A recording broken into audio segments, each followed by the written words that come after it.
Welcome to corners code. இந்த வீடியோல நம்ம சின்டாக்ஸ்னா என்னன்னு பார்க்கலாம். நாம programming language C++, Java, Python அப்படின்னு எந்த லாங்குவேஜ் கத்துக்கிட்டாலுமே முதல்ல அதோட சின்டாக்ஸ் தாங்க நமக்கு தெரியணும். இந்த சின்டாக்ஸ்னா என்னன்னா இலக்கணம் அப்படின்னு சொல்லலாங்க.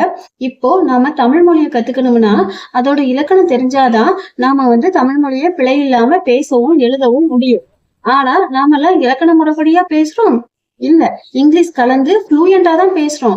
ஆனா நமக்கெல்லாம் புரியுது. ஏன்னா நம்ம எல்லாம் மனுஷங்க. ஆனா கம்ப்யூட்டருங்கிறது ஒரு மிஷின். அதுக்கு ஃப்ளூயண்டா பேசினாலாம் புரியாது. அப்போ இலக்கணம்னா இலக்கணம் தான், சின்டாக்ஸ்னா அது சின்டாக்ஸ் தான். நீங்க எந்த லாங்குவேஜ்ல கோடிங் எழுதுறீங்களோ அதோட சின்டாக்ஸை கத்துக்கிட்டு ப்ராப்பரா கோடிங் எழுதினாதான் உங்க கோட்ல எரர் வராது. இததான் சின்டாக்ஸ்ன்னு சொல்றோம். இப்போ இந்த வீடியோ உங்களுக்கு பிடிச்சிருந்தா லைக் பண்ணுங்க, ஷேர் பண்ணுங்க அண்ட் சப்ஸ்கிரைப் பண்ணுங்க. கூடவே பெல்லுங்க பட்டனை கிளிக் பண்ணுங்க. அப்பதான் நான் போடுற வீடியோ எல்லாமே உங்களுக்கு உடனே நோட்டிபிகேஷனா சேரும்.